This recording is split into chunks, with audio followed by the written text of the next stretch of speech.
Alright, so I'm going to try to prove the Purple Power.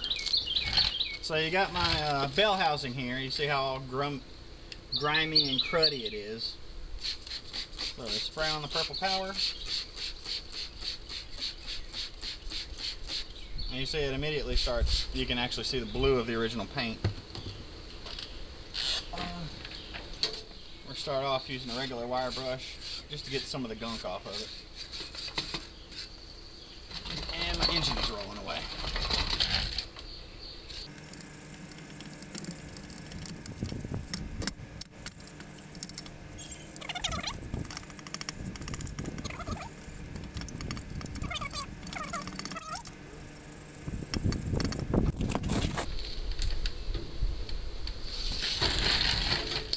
Alright, and then to see what you've actually done and what you got left to do, I rinse it off in between.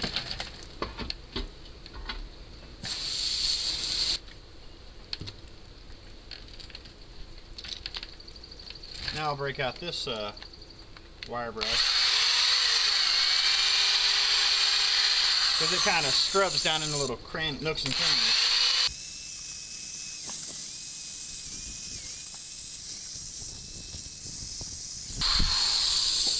And obviously you want to keep your drill, if you're using one, away from your, that and your electrical cord, away from your water that you're rinsing off with.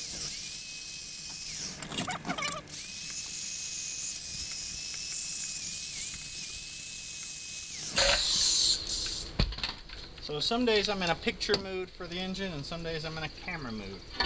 I'm in a video mood, obviously.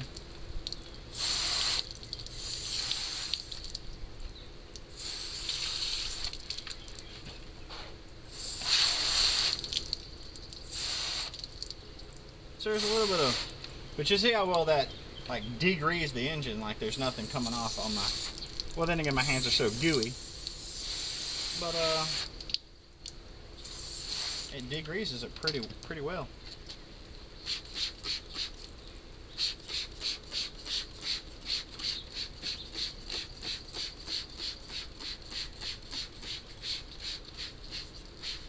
And the big old bottle was only like $3 at Lowe's, so.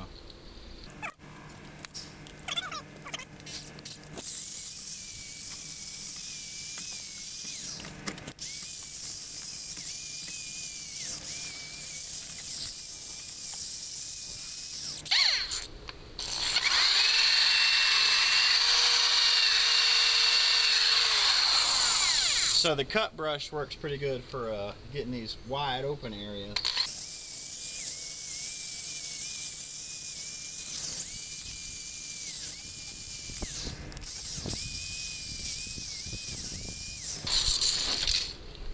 So that's where it, the Bellhousing bracket goes to on the engine.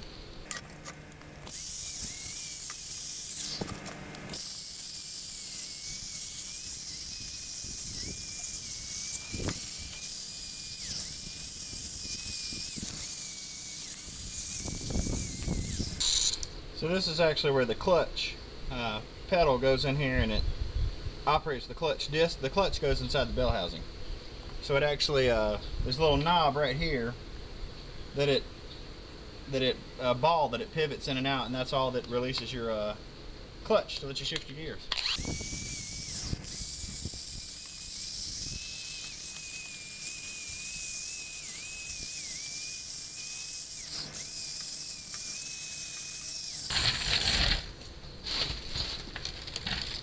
Get the electrical cable well away.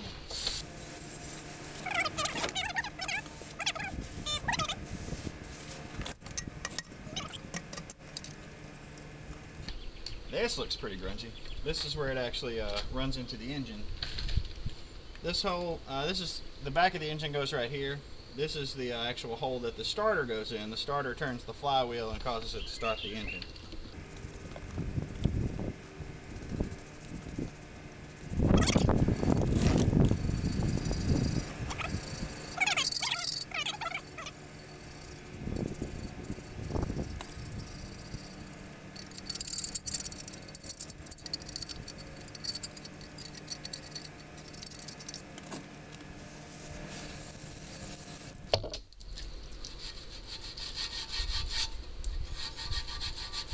one of the reasons this got so gunked up is because it didn't have a lower bell housing cover on it. It's supposed to have a bell shaped cover that goes right down here that actually keeps, it's called a dust cover, I think is what they called it on one of the websites. But apparently they're getting harder and harder to find, so I might have to get somebody to fabricate me one, just using like some metalworking tools.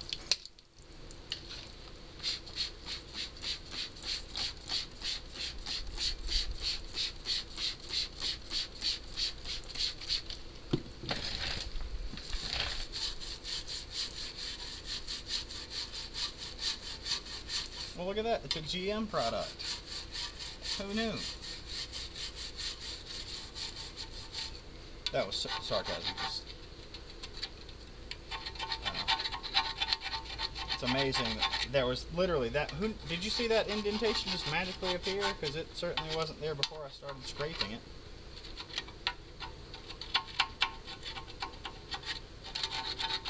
And then there's little casting numbers all over the place.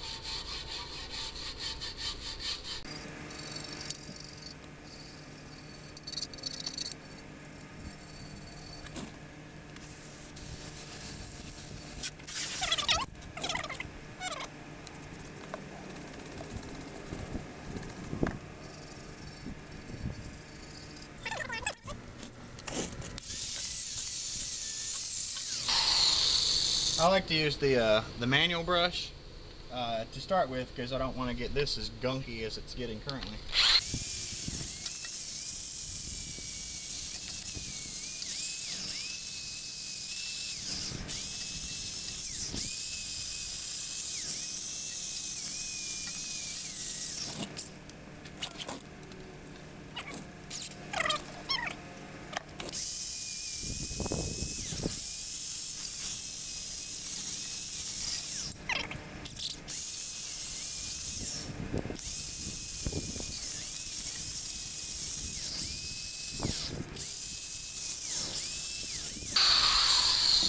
And that's probably as clean as we're going to get it without sandblasting it.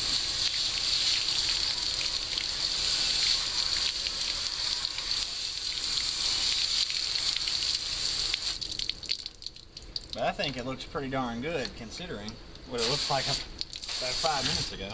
So after you get it rinsed off to your heart's content, I'm sure there are better ways to do it, but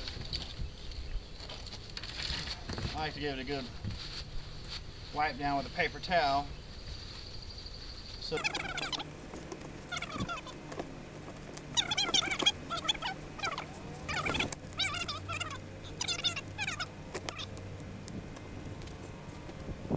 it's going to get just by wiping it down with a paper towel. Then I like to break out my heat gun, and it basically is like a 1500 watt hair dryer. And I don't know if you'll be able to see it or not, but you can actually see it baking the water out of the metal and drying it out.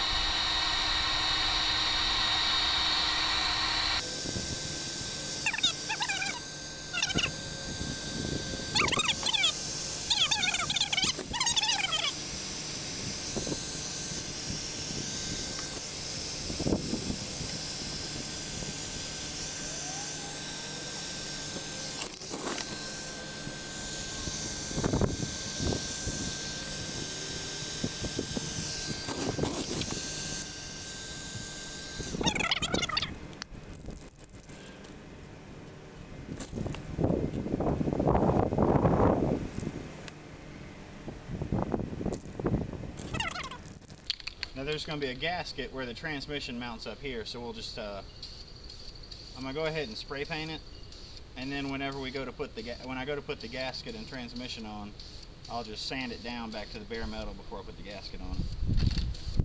But for right now, I want to make sure that it's not going to rust, so I'm covering all the exterior surfaces with paint.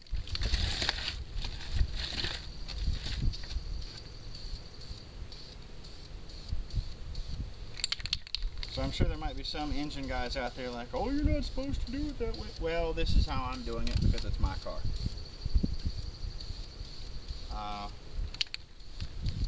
And I'm using high heat engine enamel because the bell housing and transmission have a tendency to get rather hot.